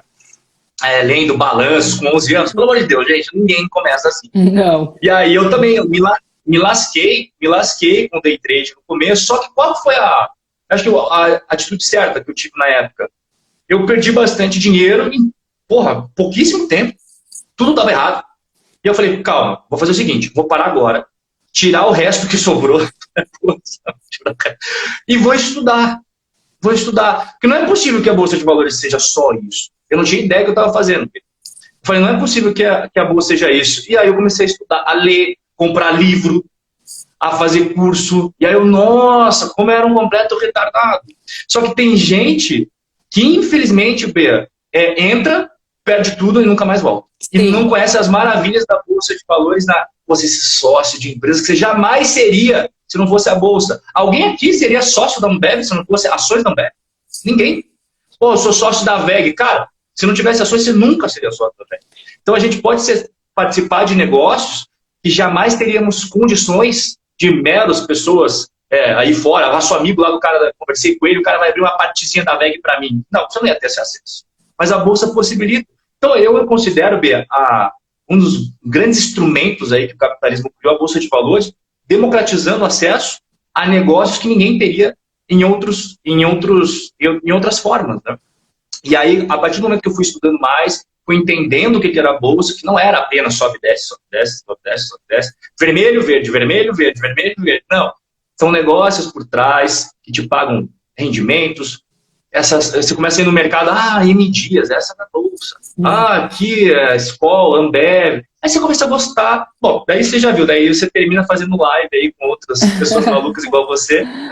Mas você sabe, Rob, eu também tive minha passagem por esse mercado de curtíssimo prazo, que foi o day trade. Eu acertei muito, eu errei muito. Teve dias, em um único dia, você perdeu o que você fez um mês inteiro. E eu acho que um grande problema da galera é que tá tudo bem você testar as mais diversas vertentes do mercado. O mercado não tem só de um jeito, como você acabou de falar. Só que eu acho que o maior problema da galera é admitir que talvez eu falhei nisso daqui e seja melhor eu pivotar para outro lado. E a galera fica insistindo tanto no erro que aí no fim das contas elas se machucam tanto que depois elas saem e não querem mais saber, e aí não presta, e aí é o cassino, entendeu? Mas isso porque a gente não tem a humildade de parar, como por exemplo você fez, e falar, cara, isso aqui não vai dar pra mim, entendeu? Eu já entendi que não vai dar pra mim. Eu preciso olhar para outros caminhos dentro do mercado, reajustar o meu plano de voo e seguir por aquilo ali. Só que poucas pessoas acabam fazendo isso. Elas acabam se machucando muito no final. E eu também tive essa mesma reação que você teve. Eu fiz por bastante tempo, acho que mais de 4 anos, consegui ganhar bastante dinheiro, comecei a devolver o que eu tinha ganho de dinheiro, e aí eu comecei a pensar, caramba, gente, e agora? O que eu tô fazendo de errado? O mercado mudou, eu tô me estressando muito, será que vale a pena eu me estressar tanto com essa modalidade? Porque eu conheço pessoas que estão aí há 10, 15, 20 anos conseguem ganhar dinheiro, claro que é um percentual muito pequenininho, a gente sabe, as pesquisas estão aí para mostrar pra gente, mas, enfim, eu tive a felicidade de conhecer pouquíssimas pessoas que cabem em menos de 5 dedos, que conseguem se tocar bem nesse mercado. Só que elas convivem bem com o estresse, convivem bem com essa volatilidade, têm a estratégia delas. Enquanto o restante, muitas outras pessoas que acabam perdendo, não conseguem seguir dessa maneira, não encaram como uma profissão, encaram só como uma maneira de ficar rico rápido, perde dinheiro, não quer admitir que falhou, não quer reajustar o plano de voo e aí, no fim das contas, é tirado definitivamente do jogo, né? E até para completar essa questão do day trade, galera, se às vezes me perguntam hoje, Rob, você mudaria hoje? Falei, cara, sabe por que não? Que eu gosto dessa tranquilidade maior de não ter que ficar o dia inteiro na frente da tela. E quando você é day trader, você tem que ficar na frente. Então, o meu perfil não é esse. Tem gente que gosta, não é o meu caso. Então, hoje, mesmo com conhecimento, eu não mudaria com day trade e tal, porque a galera fala, pô, Rob, mas é que lá atrás você era um completo iniciante e tal. Agora não mais, é verdade, mas o meu perfil eu não quero ficar na frente do computador o dia inteiro. Eu tenho outras coisas para ver também. Eu concordo com você, B. Assim, todo mundo pode ser jogador da NBA? Não. Não é todo mundo que pode jogar basquete na NBA profissional. Todo mundo que pode ser jogador de futebol americano lá, porra, 2,10 metros, 140 quilos. Não, cara. É a mesma coisa do day trade. Não é para todo mundo, como tudo na vida. A gente tem coisas que a gente é bom e tem coisas que a gente não é bom, galera. Pô, você pode melhorar, mas tem gente que parece que o perfil tudo se encaixa. Você falou, conheci numa mão as pessoas que são vencedoras. E os estudos mostram que tem, mas é pequena parte. Então esse cara tem lá a mentalidade, a experiência e tal. O cara se dá bem, mas a maioria acaba não vingando nessa parada. Eu me identifiquei muito com a outra forma, sabe, B? Essa forma que a gente está falando agora há pouco. Focar no trabalho, aportes, estudar os negócios, ser sócio quando eles são bons, cair fora quando eles não são mais, e segue a vida, e assim ter muito mais paz e tranquilidade. Mas tem gente que consegue ter paz e tranquilidade mesmo com essa loucura que você falou, né? Pô, perdi tudo num dia do que eu ganhei em 30 dias, mas daí o cara, pô, você fica lá tranquilo, faz uma meditação, não sei, mas consegue tocar a vida assim. Tem gente que simplesmente arrebenta o psicológico, arrebenta. E a experiência me mostra, Bia, que a maioria se arrebenta no psicológico. É por isso que eu falo, vai com calma. Quer testar? Testa lá. Mas vai com calma. Porque as chances, igual a Bia falou, e os estudos mostram, e eu concordo, esses estudos foram feitos no Brasil, mas eu já vi nos Estados Unidos, é igualzinho a taxa de sucesso dos day trades, é baixa. Você pode ser um deles? Pode. Mas a maioria acaba ficando meio magoado, por perder dinheiro, então vamos tomar cuidado. Você queria falar alguma coisa, Bia, antes de eu vir com a pergunta mais quente da nossa live? Vamos lá, nem sei que pergunta é essa, mas tudo bem, vamos lá. O que eu ia dizer, Rob, é porque ainda no longo prazo tem gente que também não tem perfil para longo prazo. Tem gente que não tem paciência. Tem gente que não consegue ficar cozinhando com uma ação, vendo ela subindo, caindo muito. Sei lá, cara, poxa, Bea, você comprou Banco do Brasil a 13, depois você comprou a 30, depois você comprou a 40, daí ela caiu de novo, daí você continua comprando. Tem gente que não tem estômago para isso, para ver se sobe e desce, entendeu? Das ações, e tá tudo bem. Só que você precisa conhecer as opções que você tem dentro do mercado e construir a sua filosofia de investimentos. Eu, no fim das contas, desde 2011 que eu entrei nesse mercado de renda variável, comecei a fazer meus investimentos em renda variável, acertei, errei bastante, e eu entendi que o que vai me enriquecer e consolidar um patrimônio vai ser meu trabalho, vai ser minha empresa, e o mercado financeiro ele vai potencializar tudo isso, mas não é o que vai me deixar rica do dia para a noite, efetivamente. Eu acho que é muito mais o trabalho, e a gente precisa falar muito sobre isso, porque em tempos de crise, onde a galera está muito desesperada porque perdeu alguma fonte de renda e precisa de grana urgentemente, o que mais acontece é elas caírem naquelas propagandas de ganhe 1% ao dia, ganhe R$500 por dia, fique rico rápido, fique rico trabalhando de casa, da Bolsa de Valores, e não é bem por aí, né? Existe, mas não é bem por aí, não é para todo mundo. Eu gosto de fazer uma analogia que a galera costuma entender muito bem em relação a tudo isso que a gente... Resumindo, Bea, quando você entra no estádio de futebol, tem uma separação entre os profissionais que estão lá dentro e quem é amador e que só joga final de semana. Você fica na arquibancada assistindo. Quando você vai jogar tênis, sei lá, hoje eu vou jogar com o Nadal lá, vou tirar uma onda com o Nadal. Não, você vai ficar assistindo ele jogar com o Federer, com o Djokovic. Agora, a Bolsa de Valores é o lugar em que amadores e profissionais estão tudo no mesmo campo. Não tem uma plaquinha falando quanto tempo você tem de bolsa. Um guardinha fala, peraí. Quanto tempo você tem de bolsa? Eu tenho 2 semanas. Então você vai naquela sala para iniciante. Quanto tempo você tem de bolsa? Eu tenho 50 anos. Opa, então você vai lá sentar com o Barsi, com o Parisotto, que você é fera. Não tem.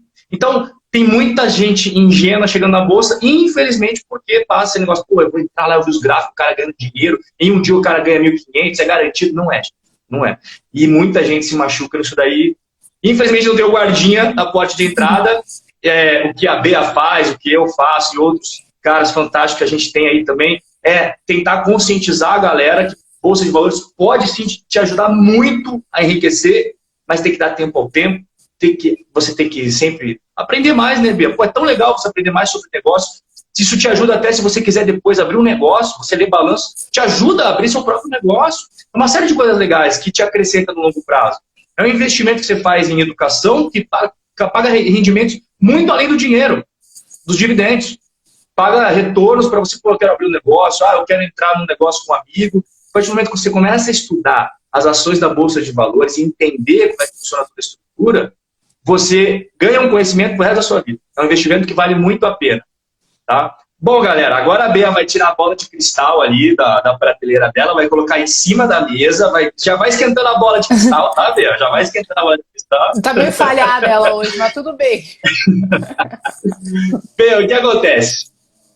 Eu falei brincando, né, galera? Ninguém tem bola de cristal, é impossível você prever tudo que vai acontecer, o mundo tem N variáveis acontecendo a todo momento, e o ser humano não consegue concatenar tudo que acontece, as milhões de variáveis que acontecem a cada segundo no planeta, mas a gente sempre gosta de ouvir opinião sobre o futuro, né, Bia? Porque se a gente é investidor, a gente sempre espera um futuro melhor do presente, senão a gente não investiria, porque estaria tudo hoje. Né? Então todo investidor pensa que o futuro será melhor do que o presente, senão ele nem investiria. E aí nós temos países em que tem boas perspectivas e tudo mais, e países que nós sabemos que existe potencial, mas também tem as dificuldades. E é legal a gente ver sempre a visão das pessoas sobre a parte boa e a parte ruim, porque daí a gente começa a refletir sobre, isso eu nem sabia. Cara, isso eu nem tinha parado para pensar. Aquele negócio que o Rob falou, eu nunca tinha parado para pensar. Aquele insight que a Bia me deu, eu nunca tinha parado para pensar. Então, é esse o contexto, Bia, que eu faço a pergunta para você. Eu falei brincando a bola de cristal, mas é esse o contexto que eu faço para você em relação a 2022. Que muitas pessoas chegaram, eu fiz uns vídeos recentes no YouTube, muitas pessoas chegaram a primeira vez que conheci o Rob pelos vídeos que elas estavam procurando respostas devido a eleições de 2022, a polarização, o Brasil ferrou, o Brasil não ferrou, eu estou perdido. São as pessoas que estão começando agora. Então, eu sempre bato na tecla, né? Galera, calma, não é fim do mundo. O Brasil tem dificuldades, óbvio que tem. Mas também não é o fim do mundo. Tem empresas que vão bem, independentemente do governo que passa. Pega aí, vamos pegar o Itaú, galera. O Itaú ganhou dinheiro na esquerda, na direita, no centro, no norte, leste, não importa o espectro político. O Itaú foi bem. A VEG, outro exemplo aí. A VEG do estado da B aí, todo ano entregando lucro. Temos elétricas, algumas problemas, outras vão muito bem. Então, mesmo num cenário difícil, a gente vê que tem negócio que prospera em qualquer cenário. Tá? Então, Bea, é isso que eu queria que você comentasse.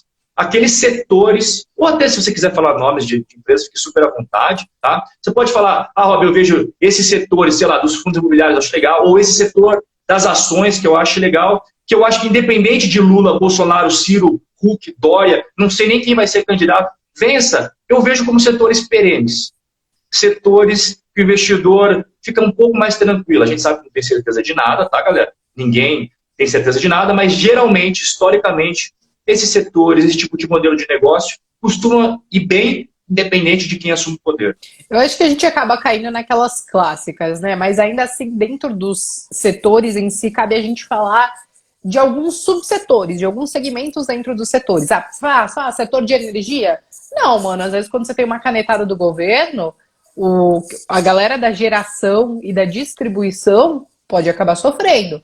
Então, quando você falou do setor de energia, que o setor de energia é perene, eu olho muito mais para as transmissoras. E até aí tudo ok. Uhum. Vai vir uma crise hídrica, o problema vai ser das geradoras.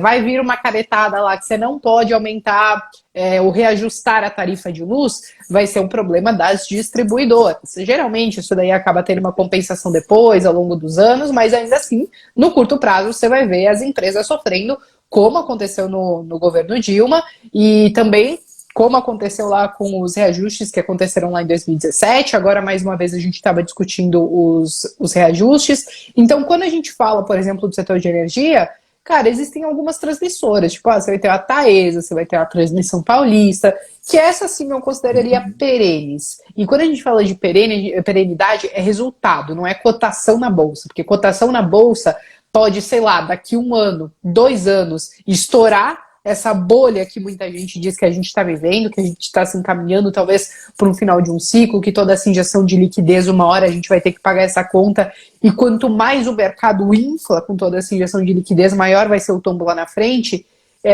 Então não quer dizer a cotação da bolsa em si, mas sim a perenidade dessas empresas e a capacidade delas sobreviverem, inclusive nessas bolhas que estouram, ou os mais diversos governos, seja de esquerda, direita, centro, de ponta cabeça, ou qualquer coisa do gênero.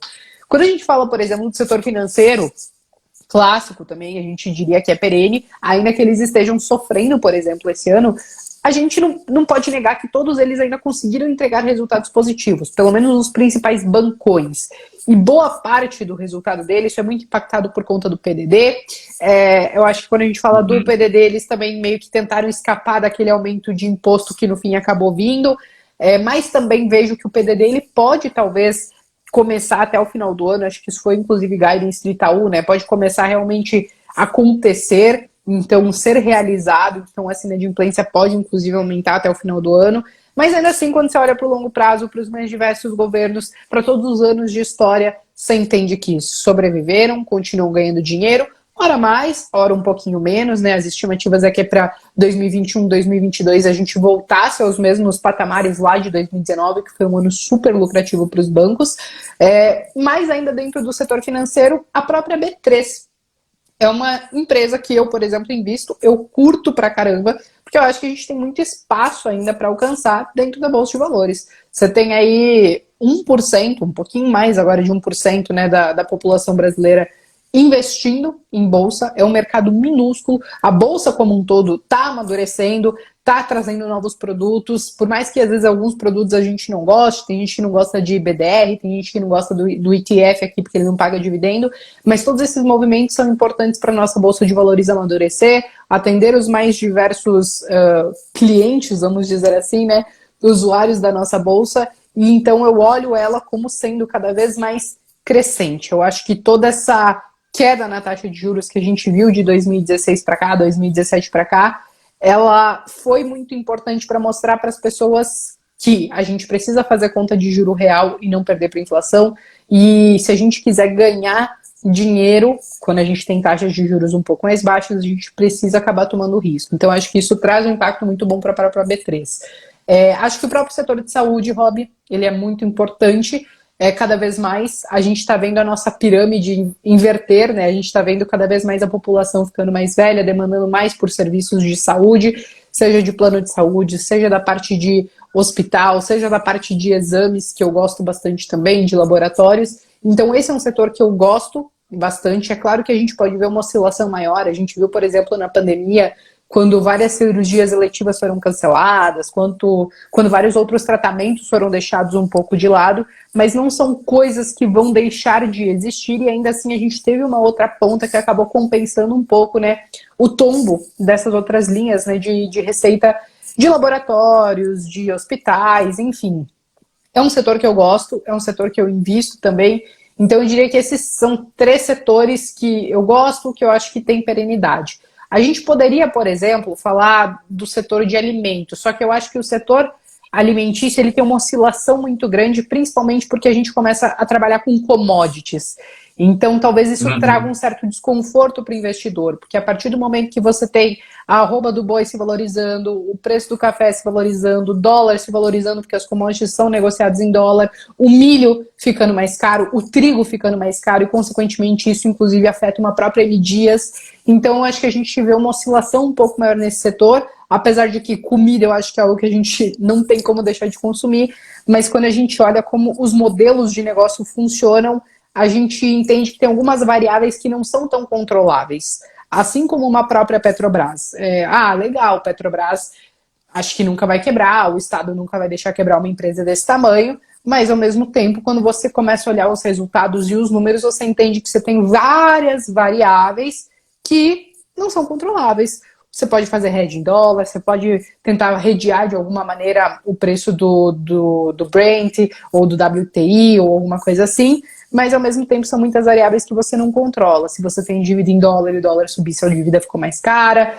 E claro que você tem que também considerar todas as possíveis intervenções de alguma maneira do governo, seja numa canetada, seja fazendo algumas mudanças dentro da empresa, seja mudando algumas regras, sejam tributárias, seja alguma lei que pode acabar afetando o negócio. Então, eu olho para esses mercados que trabalham com commodities muito mais voláteis e talvez não tão interessantes para quem quer segurar por 15, 20, 30 anos. Salvo algumas exceções. Você vai pegar o M Dias, eu gosto da empresa, eu entendo a volatilidade dela, Klabin, eu entendo a volatilidade, mas ao mesmo tempo eu coloco um pedacinho muito pequenininho na minha carteira entendendo isso. E deixo a parte maior da carteira para esses segmentos que eu falei para você, que é mais perene, que vai me pagar bons dividendos, que vai me trazer um crescimento ok, não necessariamente vai ser uma empresa de crescimento rápido, que tem um KGR acima de 10, 12, 15%, mas é basicamente isso, Rob. Perfeito, sensacional, galera. Vocês viram? Eu falei que ela era fera. É por isso que eu assisto os vídeos no canal da Bea. Vocês têm que assistir também. Todo esse conteúdo aí. Galera, eu vou falar um pouquinho também de como eu vejo. Eu gosto sempre de pensar assim, cara, esse negócio eu encontro no Brasil? Não, então eu vou investir lá fora. Vou dar um exemplo.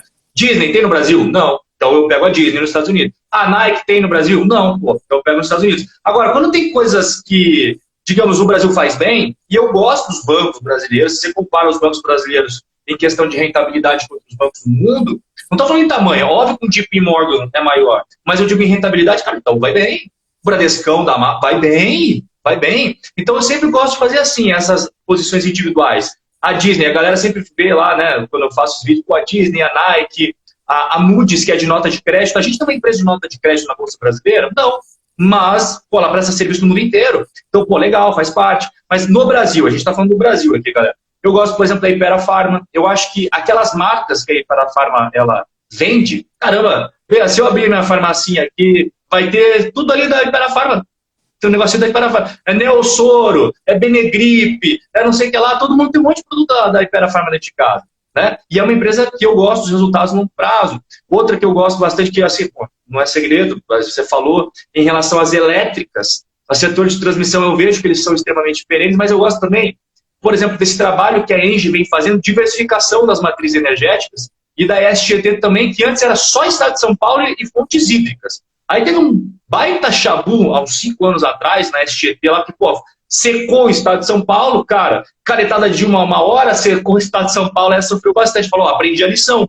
Agora tem fonte eólica, solar, tem ainda as hidrelétricas. Pô, legal, está diversificando as matrizes energéticas. Então, o setor elétrico, eu gosto, eu concordo totalmente com a questão dos riscos que você falou. A canetada pode vir, pode interferir as distribuidoras, as geradoras, mas a partir do momento que eu vejo que eles começam a diversificar as matrizes energéticas, já fico um pouco mais tranquilo. Não é que eu estou 100% um pouco mais tranquilo. Ainda assim, as transmissoras, na minha opinião, é aquele trechinho ali do setor elétrico, né? Galera, quem está chegando agora, nós temos a geração, a transmissão e a distribuição. A transmissão é o meio. Sabe quando você viaja, que você vê aquelas torres? Aquilo lá é a transmissão. Então, aquele é o setor mais perene ainda, do setor elétrico. Gosto bastante. A galera fala bastante também da WEG, eu acho que não tem que bater na tecla, tu sabe da WEG, que a WEG é muito boa, eu concordo. Mais da metade das receitas já é para fora do Brasil. É uma baita empresa, não tem muito o que falar, como a B3, adoro a B3 também. E aí, naquelas empresas menorzinhas, Bea, eu não sei se eu sou a única pessoa que fala, não sei, a Odontoprev, eu gosto bastante do modelo de negócio da Odontoprev, porque ela tem um modelo de negócio asset light, galera. O que é isso? Entra bastante fluxo de caixa e você gasta pouquíssimo com CAPEX. Para pensar, qual que é o modelo de negócio do Odontoprev? Né? Questão de planos odontológicos. Ela recebe aqueles valores e a partir do momento que você usa, ela reembolsa os dentistas, só que não é todo mundo que paga que vai todo mesmo dentista, galera. Então, ela ganha bastante nessa margem, não tem dívida, é uma empresa que está crescendo no longo prazo. O IPO foi em 2006, nós estamos em 2021. Ela cresceu o seu lucro todo esse tempo, fluxo de caixa todo esse tempo. Uma grande pagadora de dividendos em relação ao lucro. Ah, Rob, mas eu olho o dividend yield é baixinho. É porque o preço dela, o mercado viu que a empresa sobe, o preço sobe. Mas se você fosse olhar o quanto do lucro vira dividendos, é quase tudo. Então eu gosto geralmente desse tipo de modelo de negócio. Então, somado aos que a Bea falou, aí somado com o que eu falei, acho que deu bastante insight para a galera estudar com calma, né, Bea? Pensar com carinho nas coisas, se aprofundar mais. Esse é o objetivo aqui, galera. Quando eu faço live, não é, faça o que a Bea faz. Faça o que não é. É você pegar todos os insights. Caramba, eu nem sabia disso do grupo prévio que o Rob falou. Que legal. Eu vou lá e vou ler o relatório. Pô, essa parada que a Bea falou, eu também nem sabia. Cara, quer saber? Eu vou dar uma googleada e ler com calma lá depois. E aí você vai se aprimorando, não é não, Bea? Ô, Rob, é totalmente isso, e eu acho que ainda pegando esse embalo que a gente está falando de algumas empresas, de alguns setores, eu acho que a gente também pode ficar de olho, que a gente falou antes, nesse novo ciclo de alta dos juros. Eu acho que a gente já espera, por exemplo, um aumento, né, amanhã na taxa de juros. Esperamos realmente que isso aconteça, né, porque como está hoje, parece que esses 2% é insustentável. E existem alguns setores e algumas empresas que acabam se beneficiando com esse juros alto. É ruim, muitas vezes, para a população como um todo, porque você tem crédito mais caro, enfim, mas é um mecanismo que, quer queira ou não, o Banco Central acaba utilizando para tentar conter a inflação. Como você falou, o IGPM bateu 30%, a gente fechou 2020 com mais de 23%, IPCA acima de 4,23%. Então, assim, é um mecanismo, vai começar a ser utilizado, porque como está hoje, IGPM, o IPCA ainda dá uma bela de uma enganada, né? Eles vão acabar atuando nisso. E quando a gente fala de taxa de juros, a gente começa a voltar a falar das seguradoras. As seguradoras, não exatamente que tem um modelo de negócio como o do Odontoprev, mas elas recebem o prêmio, né, daquele seguro que você paga, ele vai ficar investido lá numa carteira, porque você precisa reter parte desse prêmio, porque se der algum sinistro, você precisa desembolsar esse sinistro. E aí, quando você tem uma alta de juros, a carteira dessas seguradoras consegue rentabilizar muito mais. A gente viu uma queda bem acentuada na rentabilidade da carteira das seguradoras ao longo desses últimos anos. Quando a gente volta a ver uma taxa de juros subindo, então, provavelmente as carteiras dessas seguradoras vão voltar a rentabilizar um pouquinho melhor, né? Para a questão dos bancos também, a gente sabe que o crédito em si, eu acho que já ia ficar um pouco mais caro por conta do imposto, mas daí eles vão lá e aproveitam e metem um pouquinho mais a faca por conta da alta dos juros. Então o spread bancário pode ser que ele inclusive fique um pouco maior, os bancos acabem melhorando assim, parece que é tudo ruim para nós, mas olhando na visão das empresas em si, isso pode acabar ajudando um pouco, né? Em compensação, acho que tem alguns setores que com uma alta na taxa de juros, talvez, não uma alta tipo assim, amanhã subiu 0,5% ou 0,75%. Tô falando se a gente voltasse a ter uma taxa de juros de 6%, 7%, 8%, por exemplo, a gente sabe que o crédito fica mais caro, então o crédito imobiliário fica mais caro, aí o setor de construção civil talvez pode sentir um pouquinho, claro que também depende muito do cenário macro que a gente vai viver aí nos próximos anos, mas seriam mais essas ponderações. Fundo imobiliário, que a gente falou no início da live, né? Você tem fundo imobiliário de papel, que com uma alta nos juros e com os índices de inflação lá em cima, eles acabam indo muito bem, né? Você vai ter lá, sei lá, Maxi Renda, que é um fundo que eu gosto também. Ele tem parte da carteira em CDI, parte em GPM, parte no IPCA, tanto que quando você olha ali os resultados, ele conseguiu crescer bastante no dividend yield agora em 2020, justamente por isso, que a gente teve inflação explodindo e claro que agora a gente deve ver também uma sinalização de alta nos juros, que isso também acaba impactando positivamente eles. Em compensação, se a gente vê juros de 6%, 7% daqui a alguns anos, o pessoal estava falando isso até 2022, 2023, né, seria uma subida considerável, aí as pessoas inclusive podem começar a questionar, né, tô tomando risco em fundo imobiliário, será que não vale a pena eu olhar para a renda fixa e correr menos risco? Então isso pode acabar acontecendo também, mas eu vejo que ainda os fundos de papel no meio dessa alta de juros e com uma inflação alta é o que acaba salvando e protegendo um pouco a carteira, se você tiver diversificado com eles, né? Eu concordo com tudo que você falou aí, Bea, porque essa taxa de juros de 2% não reflete o risco do Brasil, de forma alguma. Você imagina o gringo, olhando para todos os países do mundo, vivendo a taxa básica do Brasil. Brasil é isso aí? Gente, não é algo natural esses 2% para todo o risco que o Brasil tem em relação às suas finanças, a própria estrutura do Brasil e segurança, enfim, tem que ser um pouco maior. Concordo que já está aí para subir, né, Bia? O pessoal do mercado já está falando, já está projetando. Eu vi lá o pessoal do Itaú, do Bradesco, todo mundo do BTG, do Banco Safra, todo mundo já projetando para o final desse ano. Eu lembro que teve algumas instituições, ficava nesse range que você falou, mas algumas estavam até mais pessimistas em relação a subir mais. subir mais do que o mercado está projetando na média. Então parece que já é um consenso que vai subir, que essa taxa não representa mais, na minha opinião, nem representa hoje, né? Mas daqui para frente não representa o risco todo, e você vai ter que remunerar mais a galera, porque a galera está vendo que precisa assumir, precisa ganhar mais para assumir o risco, por exemplo, você prestar para o governo brasileiro, etc. Que a taxa básica de juros, galera, ela é a base de qualquer valuation que a gente vai ver no mercado. Qualquer valuation, todas as classes de ativos se baseia no prêmio acima da taxa que paga o governo. Então, nos Estados Unidos, os títulos dos Treasuries, no Brasil, Tesouro Selic, para o investidor pessoa física, né? Para a galera fazer aqui uma analogia e entender melhor. Então, pô, se sobe os juros, lembra daquela época? Juros 14% ao ano, tinha título do Tesouro pagando 17%, 18%. Eu comprei uns dessa época, guardei até o vencimento, 17%, 18% ao ano. Cara... Você pensa, por que eu vou assumir um risco na Bolsa? Por que eu vou assumir um risco na Bolsa, sendo que estou aqui sem fazer nada, sentado, tranquilo, emprestando dinheiro para o governo ganhando 18% ao ano? Então, esse raciocínio os investidores fazem, né, Pedro? Não, e sim, você falou de 14, 25% ao ano. Nesse ano aí, eu lembro que a NTNB, você pega Tesouro e IPCA, cara, teve gente que ganhou mais 50%, 55% só com a marcação ao mercado. Foi surreal. Então, assim, é claro que a gente também tem que ficar atento com essa alta dos juros, até mesmo por conta da marcação ao mercado que a gente pode ter nos títulos, né? Até mesmo para quem já está posicionado, porque aí, teoricamente, alguns títulos podem acabar não ficando tão interessantes, porque se você sinaliza um aumento na taxa de juros e você acordou uma taxa, principalmente os pré, né?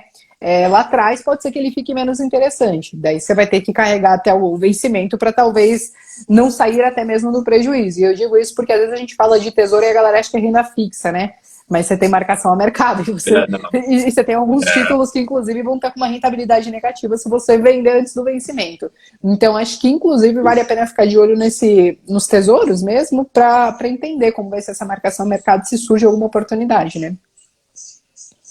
O cara compra lá um Tesouro 2055 e daí, pô, caramba, oscilou 20%.